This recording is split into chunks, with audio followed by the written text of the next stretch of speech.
There is a truth about attraction that has been known for thousands of years. It was written about by philosophers. It was studied by psychologists. It was observed by every man who ever paid attention to how the world actually works. But here is the strange part. This truth is almost never spoken out loud. Not because it is wrong, but because it makes people uncomfortable. It challenges what we are taught to believe. It goes against the nice stories we tell ourselves about love and connection. Today, I am going to share this truth with you. Not to manipulate anyone, not to play games, but because understanding how attraction actually works is the first step to becoming the kind of man who naturally draws people toward him.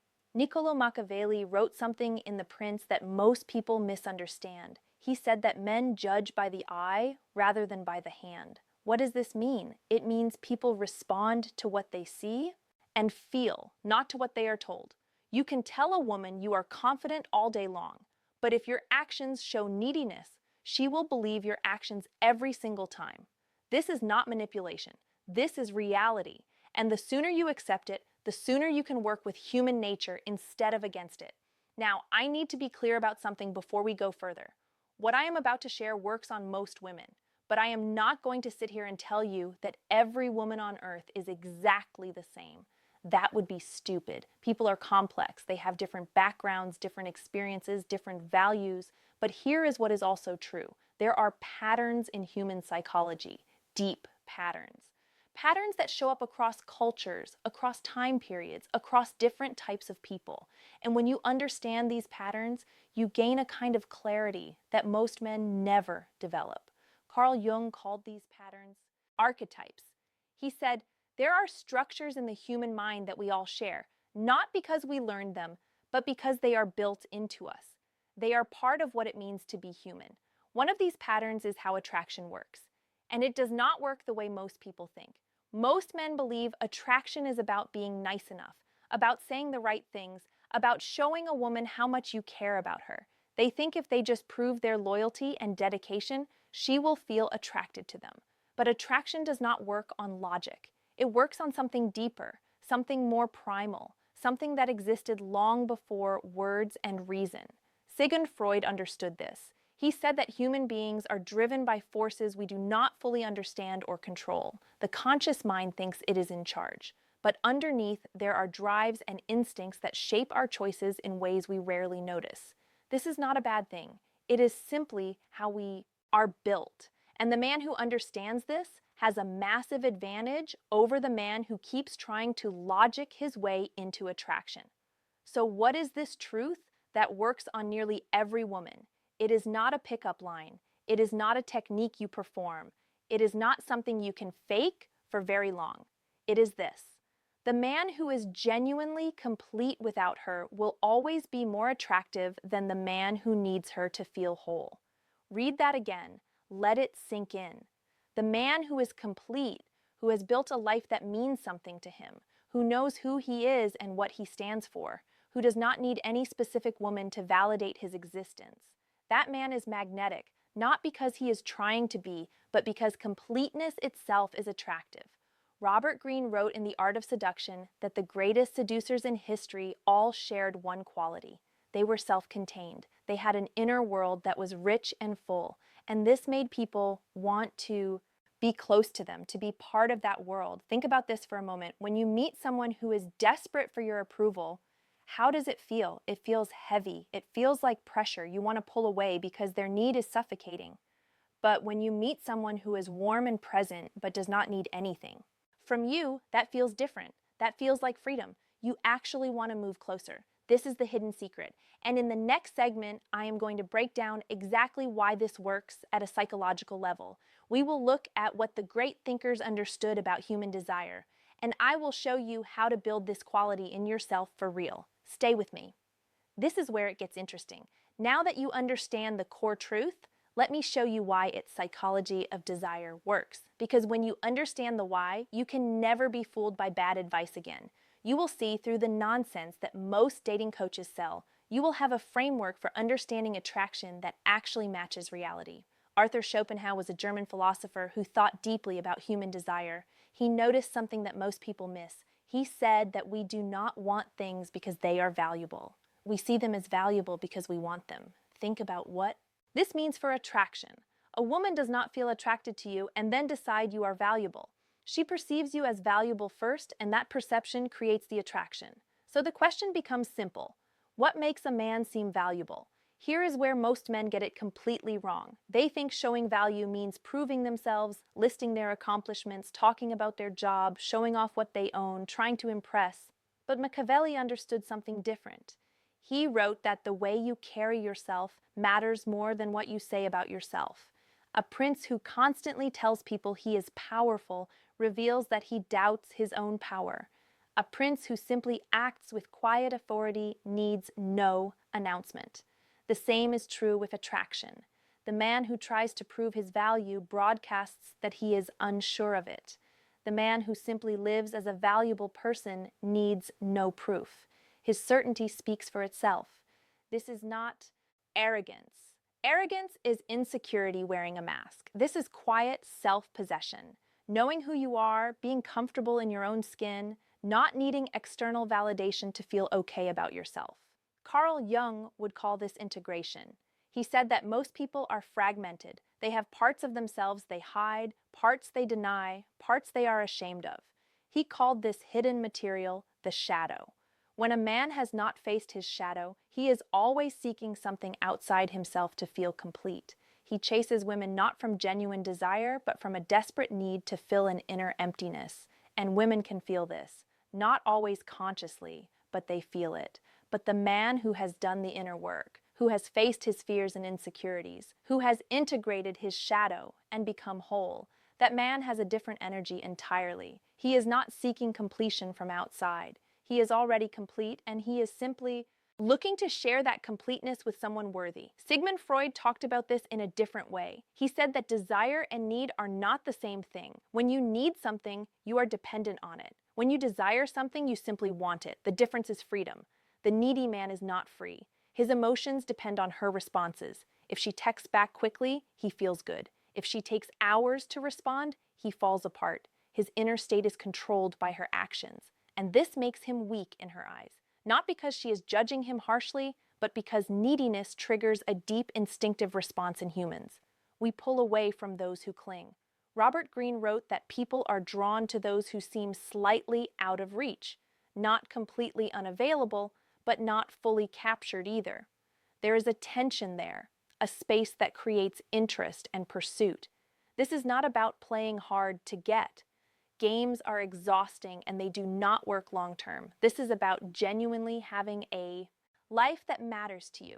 When your life is full and meaningful, you naturally become slightly out of reach, not because you are pretending, but because you actually have things going on. Thomas Hobbes wrote that all human action comes from desire or aversion. We move toward what attracts us and away from what repels us. This is basic. But what attracts and what repels? Strength attracts, wholeness attracts, purpose attracts, direction attracts, weakness repels, neediness repels, emptiness repels, desperation repels. These are not conscious judgments. They happen automatically below the level of thought. A woman does not sit and analyze whether you are needy. She feels it in her gut, and that feeling determines her level of attraction. Now, here's the good news. You can change this not through tricks, not through techniques, but through genuine transformation, by actually building yourself into a man of substance, a man with real purpose, a man who has faced his fears and come through stronger. In the next segment, I will show you exactly what this looks like in practice. We will talk about what purpose actually means and how to develop it. This is where the theory becomes real. We have talked about why the path of purpose completeness attracts. Now let us talk about how to actually build it, because knowing the theory means nothing if you cannot apply it to your life. And I am not interested in giving you information that just sits in your head. I want to give you something you can use. Friedrich Nietzsche wrote something that changed how I think about personal growth. He said, "Become who you are." At first, this sounds strange. How can you become what you already are? But Nietzsche understood something deep. Most men are not living as their true selves. They are living as copies, imitating what they think they should be, following scripts written by other people. The man who attracts naturally is the man who has stopped imitating and started creating his own path, his own values, his own definition of what a good life looks like. This is what purpose really means. Not just having goals, Not just staying busy, but knowing why you wake up in the morning, knowing what you stand for, knowing what you are building with your one short life. Jordan Peterson talks about this in terms of responsibility. He says that meaning comes from taking on responsibility voluntarily, from choosing a burden that matters to you and carrying it forward. Men who avoid responsibility feel empty. Men who embrace it feel alive. Here is the truth that nobody wants to hear. If you do not have purpose, no technique will save you. You can learn every trick in the book. You can memorize scripts. You can practice body language. But underneath it all, she will sense the emptiness. And emptiness is not attractive to anyone. But when you have real purpose, everything changes. Your body language shifts naturally. Your voice carries more weight. Your presence fills the room differently. Not because you are performing, but because you are full. You have something inside you that matters. Machiavelli wrote that fortune favors the bold. But what makes a man bold? It is not recklessness. It is not taking stupid risks. Boldness comes from having something worth fighting for. When you have purpose, you become willing to take risks because the goal matters more than your comfort. The man without purpose is afraid of everything, afraid of rejection, afraid of failure, afraid of looking foolish. His whole life becomes about avoiding pain rather than pursuing meaning. And this fear is visible. It shows in how he hesitates, how he holds back, how he asks permission instead of taking action. Epictetus, the Stoic philosopher, taught that we must focus on what is within our control and release attachment to what is not. Your purpose is within your control. Your growth is within your control. Your character is within your control. Her response to you is not within your control. When you truly understand this, something relaxes inside you. You stop trying to control outcomes you cannot control. You start focusing your energy where it can actually make a difference on yourself, on your development, on becoming the strongest version of who you can be. Marcus Aurelius wrote in his private journals that a man should be like a rocky cliff against which the waves constantly crash. The cliff does not resent the waves, it simply stands firm. This is the energy of a man with purpose. Life throws challenges at him. Rejection happens, failure happens, but he remains steady because his foundation is solid. Now let me be practical with you. What does purpose actually look like in daily life? It looks like having projects that excite you, work that challenges you, skills you are developing, a body you are strengthening, knowledge you are gaining, relationships you are building with other strong people. It looks like knowing what you will not accept, having standards for yourself and others, being willing to walk away from situations that do not serve your growth. It looks like delayed gratification, working on things that will not pay off for months or years, building something brick by brick instead of looking for shortcuts. Robert Greene wrote that mastery is the ultimate form of power. When you commit to mastering something, anything, you develop a quality of depth that shallow people never achieve. And depth is attractive. It signals that you are serious, that you have discipline, that you are going somewhere. In the next segment, we will talk about the shadow side of this equation, the traps that catch most men, the mistakes that destroy attraction even when you are doing other things right. This is where the dark psychology goes deeper. Shadow traps that destroy men. Now we enter darker territory because understanding what to do is only half the battle. You must also understand what destroys everything. The traps that catch intelligent men, the mistakes that seem harmless but poison attraction slowly over time. Carl Jung said that until you make the unconscious conscious, it will direct your life and you will call it fate. Most men are being controlled by patterns they do not even see.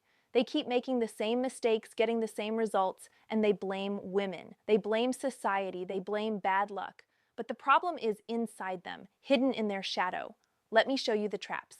The first trap is performing strength instead of building it. This is the man who reads advice like what I am sharing and thinks he can just act confident. He puffs up his chest. He pretends not to care. He plays games to seem less available than he is. But here is what Machiavelli understood. Deception only works in the short term. He wrote that a prince may need to deceive enemies in war. But he also warned that trying to maintain a false image is exhausting and eventually fails. The mask always slips. Women are not stupid. They have been reading social cues their entire lives. Most women are far better at detecting fakeness than most men realize. You might fool her for a night, maybe a week, but eventually your true nature reveals itself. And when she sees the needy man behind the confident mask, her attraction dies instantly, not slowly, instantly. The second trap is using purpose as a tool for attraction. This sounds strange because I just told you that purpose creates attraction. But there is a difference between having genuine purpose and using the idea of purpose to get women. The man with genuine purpose is focused on his mission. Women are a part of his life, but not the center of it. He is building something real, something that would matter to him even if no woman ever noticed. The man faking purpose is always watching for her reaction. Did she notice how busy I am? Is she impressed by my goals? He is still seeking validation. He has just found a more sophisticated way to do it, and deep down, she can feel the difference. Sigmund Freud called this reaction formation. It is when someone hides their true feelings by displaying the opposite. The man who is desperate for female approval hides it by acting like he does not care at all. But the desperation leaks through in how quickly he responds when she does show interest, in how his whole mood shifts based on her attention. The third trap is bitterness. This is the most dangerous one, and it catches many men who start learning about psychology and attraction. Here is what happens. A man learns that attraction does not work the way he was taught. He feels lied to. He sees nice guys finishing last. He watches women choose men who seem less kind than him, and he becomes angry, resentful, bitter toward women for not wanting what he thinks they should want.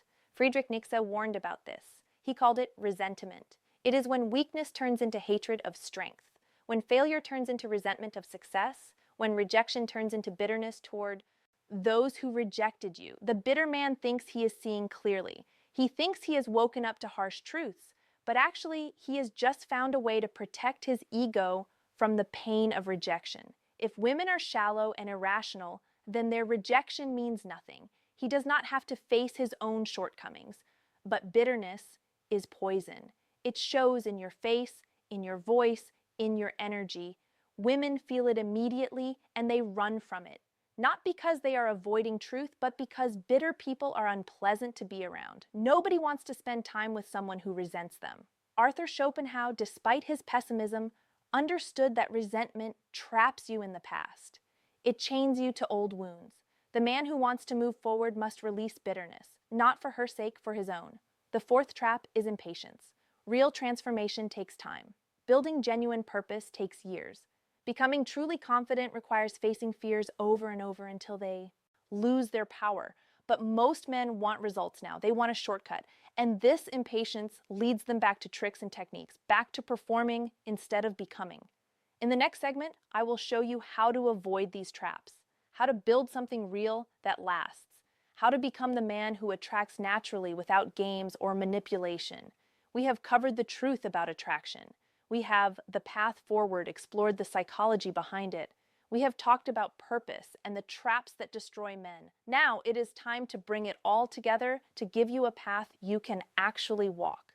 But first, I need to tell you something important. There is no quick fix, no magic pill, no secret technique that transforms you overnight. Anyone who tells you otherwise is selling fantasy. Machiavelli wrote that there is nothing more difficult than taking the lead in introducing a new order of things. Changing yourself is the hardest thing you will ever do. Your old patterns are comfortable. Your old habits feel safe. Your mind will resist change at every step. But here is what is also true. Change is possible. Men have done it before you. They started where you are now, confused, frustrated, unsure of the path forward. And they built themselves into something stronger, something more complete, something attractive, not because of tricks, but because of genuine transformation. Let me show you how.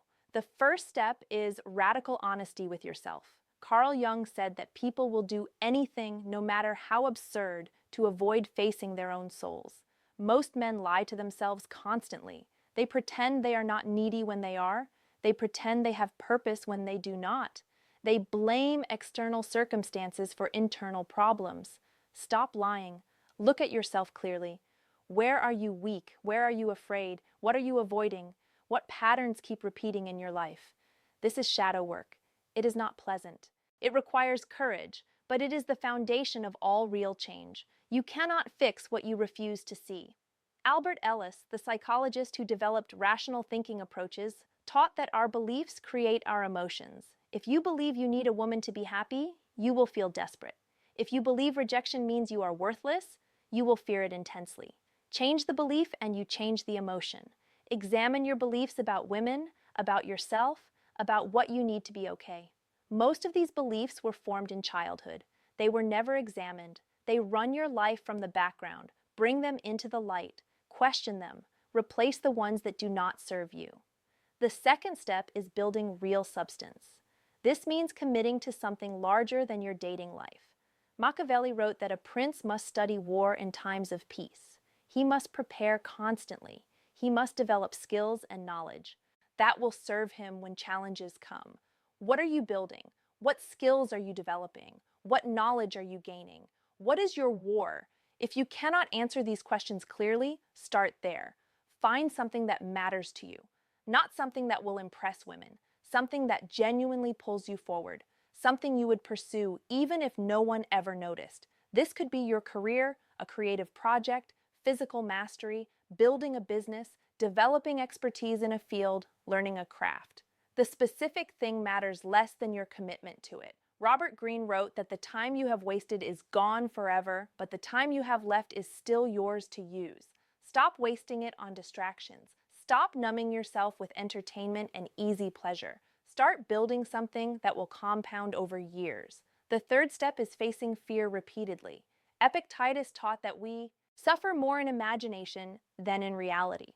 The rejection you fear is almost never as bad as you imagine. The failure you avoid would actually make you stronger. Courage is not the absence of fear. It is action despite fear. Every time you face a fear and survive, you become less controlled by it. Every time you avoid a fear, it grows stronger. Talk to the woman who intimidates you. Apply for the job you think you cannot get. Start the project you have been postponing. Have the difficult conversation you have been avoiding. Marcus Aurelius wrote that what stands in the way becomes the way. Your obstacles are not blocking your growth. They are the path to your growth. The things you fear most are precisely what you need to face. The fourth step is patience combined with persistence. Nietzsche said that the man who has a why can bear almost any how. When you have purpose, you can endure the slow process of transformation. You can handle setbacks because you know where you are going. This is not a journey of weeks. It is a journey of years. But every day you work on yourself. You become slightly more than you were. And these small improvements compound over time into something remarkable. In the final segment, I will leave you with the ultimate truth about attraction, the one thing that ties everything together. We, the ultimate truth, have traveled far together through the psychology of desire, through the nature of purpose, through the traps that destroy men, through the path of real transformation. Now let me leave you with the ultimate truth, the one thing that ties everything together. Machiavelli wrote that everyone sees what you appear to be. Few experience what you really are.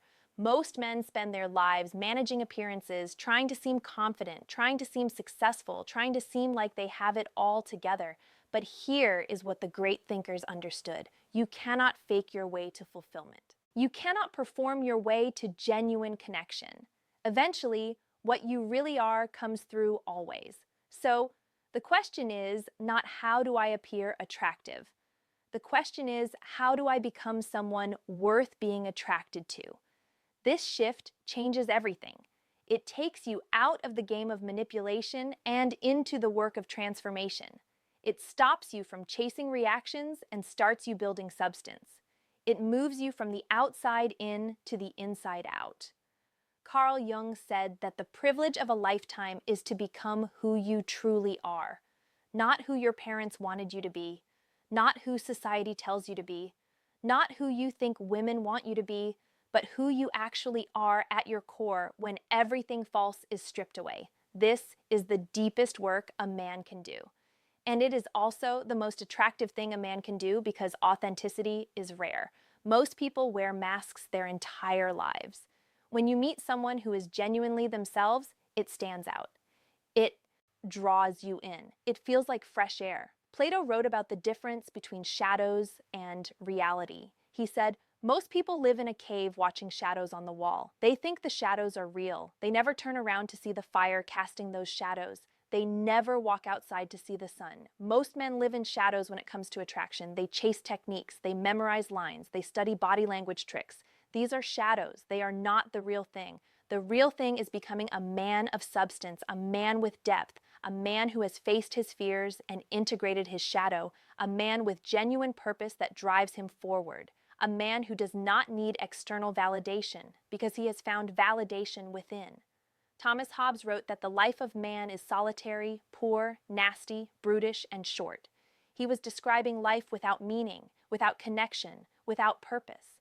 This is the life of the man who never does the inner work, who stays shallow, who chases pleasure and avoids pain, who never builds anything real.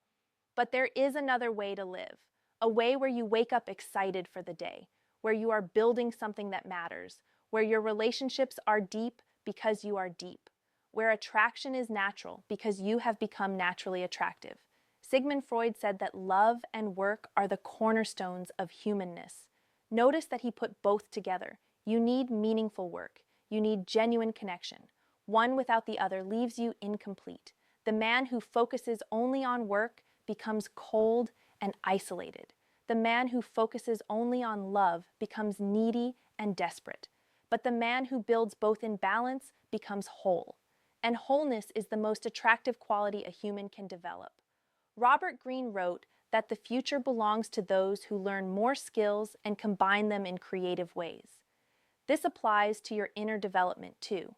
Combine self-knowledge with purpose. Combine courage with patience. Combine strength with warmth. Become a man of depth and range. Here is my final message to you. Stop looking for the secret technique that will make women want you. It does not exist. Start looking at who you are becoming. Start building something real. Start facing your fears. Start doing the inner work that most men avoid. Nietzsche just said that he who has a why to live can bear almost any how. Find your why. Let it pull you forward. Let it fill you with energy and direction. Let it make you into someone who does not need tricks, because who you are is enough. She will never admit that this is what attracts her. Not because she is hiding something from you, but because attraction is not fully conscious. It happens below the level of words. It responds to who you are, not what you say. Become someone worth being attracted to. The rest will follow. This is the Shadow Mind. I will see you in the next